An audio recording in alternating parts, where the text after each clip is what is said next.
Hello friend, this is Dev and you are watching my YouTube channel. So hey guys, again I'm here with the Indian Express editorial. So चलिए एक बार फिर से discuss करते हैं the Indian express के editorial को और जानते हैं क्या है खास आज के एडिटोरियल में। तो आइए सबसे पहले जानते हैं इसको इंग्लिश वर्जन में और समझते हैं क्या है इसमें चीज़ें समझने वाली। और आइए फिर शुरू करते हैं वीडियो को। उससे पहले हमेशा की तरह एक छोटी सी रिक्वेस्ट है, यदि वीडियो और कंटेंट आपको पसंद आए तो वीडियो को लाइक शेयर करिए, साथ ही साथ चैनल को सब्सक्राइब कर बेल आइकन प्रेस को ऑन कर लीजिए। आइए वीडियो को शुरू करते हैं। तो देखिए यहाँ पे बात हो रही है, कहा जा रहा है कि सेम सफरिंग किस रेफरेंस में कहा जा रहा है वो सारी चीज़ें हम लोग जानेंगे। सब टॉपिक की बात करें तो कहा जा रहा है कि government must help build resilience against occurring recurring floods, put warning system long term mitigation measure in place।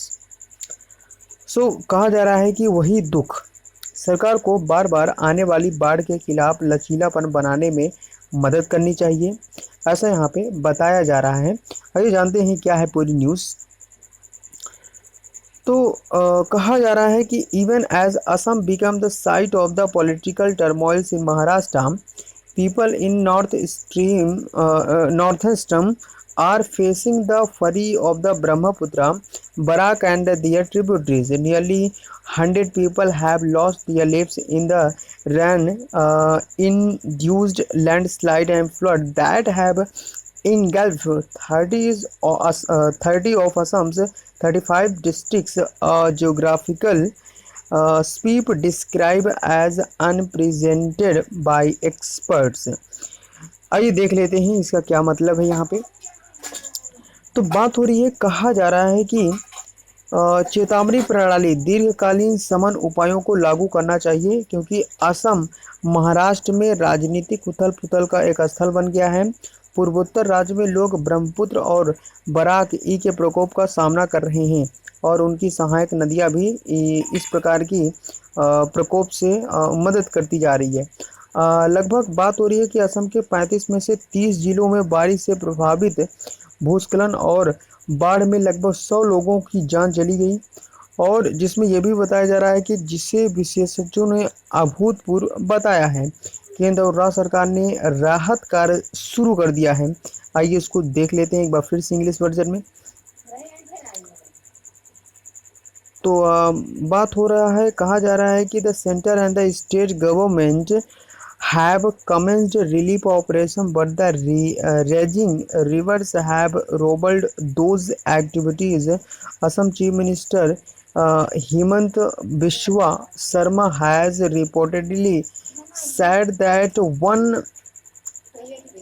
once the waters recede, the government will find a permanent solution to the state flood problem।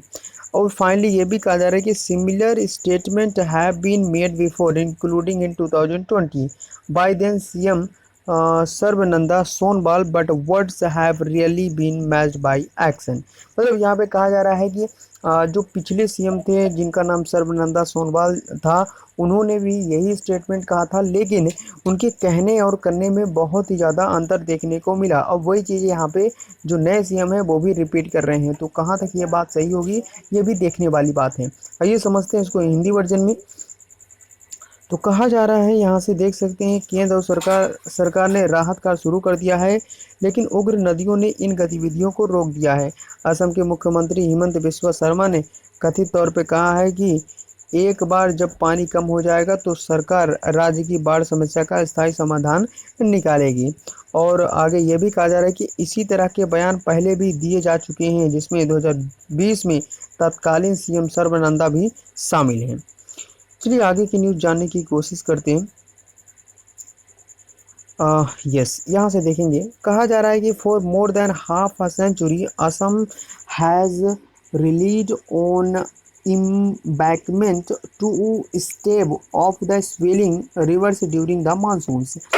A growing body of literature show that these wall structures, most of them have not been repaired for decades, are ill-equipped to tackle flood, especially at a time when climate change is complicating the state hydrology। देखो यहाँ पे बात हो रही है कि ये लगभग हाफ अ सेंचुरी से ये प्रॉब्लम असम में बनी हुई है और इसका अभी तक कोई भी ठोस निर्णय नहीं लिया गया है। आइए जानते हैं हिंदी वर्जन में। कहा जा रहा है यहाँ पे कि लेकिन शब्द शायद ही कभी कार्यवाही से मेल खाते हों। ठीक है, आगे देखते हैं। आधी सदी से भी अधिक समय से असम ने मानसून के दौरान उफनती नदियों को रोकने के लिए एक तटबंध पर भरोसा किया है। बढ़ते हुए साहित्य से पता चलता है कि इन दीवारों वाली संरचनाओं, जिनमें से अधिकांश की दशकों से मरम्मत नहीं की गई, बाढ़ से निपटने के लिए खराब है। खासकर ऐसे समय में जब जलवायु परिवर्तन राज्य के जल विज्ञान को जटिल बना रहा है। असम के बाढ़ प्रबंधन के आंकड़ों से पता चलता है कि इस तरह के अध्ययनों को गंभीरता से लेने की जरूरत है। चलिए आगे की न्यूज़ जानते हैं और यहाँ से समझने की कोशिश करते हैं। एक मिनट आप देख सकते हैं। ओके, चलिए आगे देखते हैं। आगे कहा जा रहा है कि असम फ्लड्स, आगे देखते हैं। Management data so that it need to take such study seriously. मतलब असम फ्लड मैनेजमेंट का जो यहाँ पे डाटा है वो ये दिखाता है कि इसको सीरियसली रूप से देखने की ज़रूरत है। लास्ट ईयर, पिछले साल, the state waters resources minister Piyush Hazarika informed that Assam Assembly that close to 1,300 cases of embankment breaches have been recorded since 2000.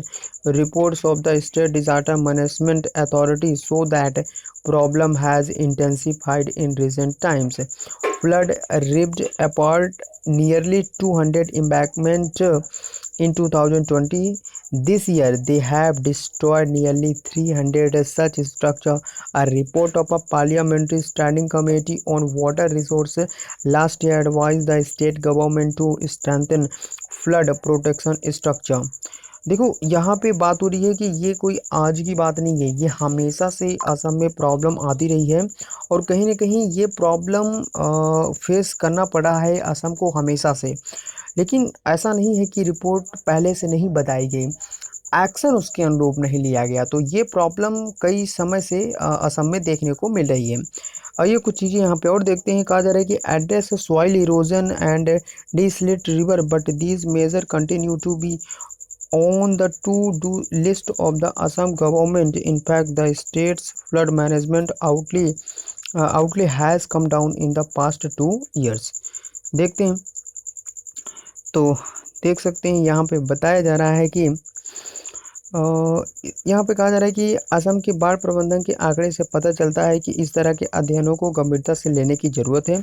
पिछले साल राज्य के जल संसाधन मंत्री पीयूष हजारिका ने असम विधानसभा को सूचित किया था कि 2000 के बाद से तटबंध टूटने के करीब 1300 मामले दर्ज किए गए हैं। राज्य की आपदा प्रबंधन प्राधिकरण की रिपोर्ट बताती है कि समस्या हाल के दिनों में तेज हो गई है। 2020 में बाढ़ ने लगभग 200 तटबंधों को तोड़ दिया। इस साल उन्होंने लगभग 300 ऐसी संरचनाओं को नष्ट कर दिया। पिछले साल जल संसाधन पर संसदीय स्थायी समिति की रिपोर्ट ने राज्य सरकार को बाढ़ सुरक्षा संरचनाओं को मजबूत करने, मिट्टी के कटाव को संबोधित करने की सलाह दी थी। अब आगे देखते हैं। यहाँ पे और कहा जा रहा है कि और डी-स्लिट नदियाँ भी इस प्रकार की उफानी चीज़ों को बढ़ावा दे रही हैं, लेकिन ये उपाय असम सरकार की टू डू सूची में बने हुए हैं। वास्तव में पिछले 2 वर्षों में राज्य के बाढ़ प्रबंधन परिव्यय में कमी आई है। चलिए फाइनली देखते हैं लास्ट में क्या बताया गया है।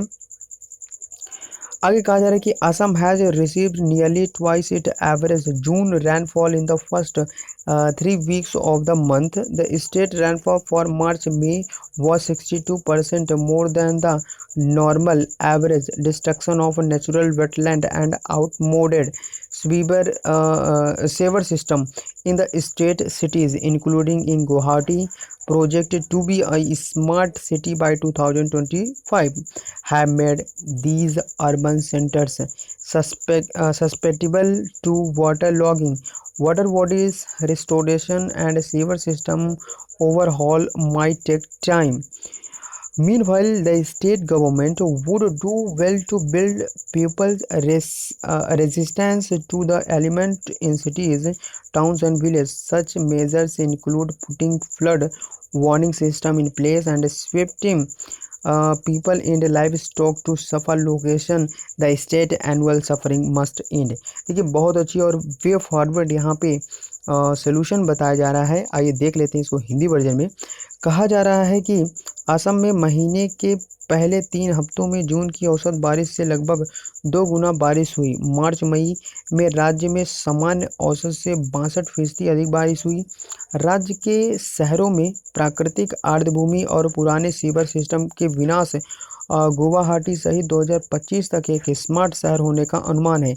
ने इन शहरों केंद्रों को जल भराव के लिए अति संवेदनशील बना दिया है। वाटर बॉडी बहाली और सीवर सिस्टम ओवरऑल में लगभग समय लग सकता है। इस बीच राज्य सरकार शहरों, कस्बों और गांवों में तत्वों के प्रति लोगों के प्रतिरोध का निर्माण करने के लिए अच्छा करेगी। इस तरह के उपायों में बाढ़ चेतावनी प्रणाली लगाना और लोगों और साथ ही साथ पशुओं को सुरक्षित स्थानों पर स्थानांतरित करना शामिल है। राज्य की वार्षिक पीड़ा समाप्त होनी चाहिए। तो ये बहुत ही सिंपल और बहुत ही अच्छा वे फॉरवर्ड एक कंक्लूजन दिया गया है एंड आई होप कि आपको ये एडिटोरियल अच्छे से समझ में आ गया होगा। आप यकीन माने यहाँ से एक ना एक क्वेश्चन तो डेफिनेटली हर साल आता ही है और अगर आप इसको इसके बेसिक से तैयार करते हैं तो मुझे लगता है कि आप यहाँ से किसी भी प्रकार के नंबर को छोड़ेंगे नहीं। तो चलिए फिर वीडियो में बस इतना ही रखते हैं गाइस। मिलते हैं नेक्स्ट वीडियो में। अगर कोई क्वेरीज हो तो ज़रूर उसे कमेंट बॉक्स में लिखें। I will try to answer you. तो चलिए मिलते हैं नेक्स्ट वीडियो में। So till then take care and see you. जय हिंद।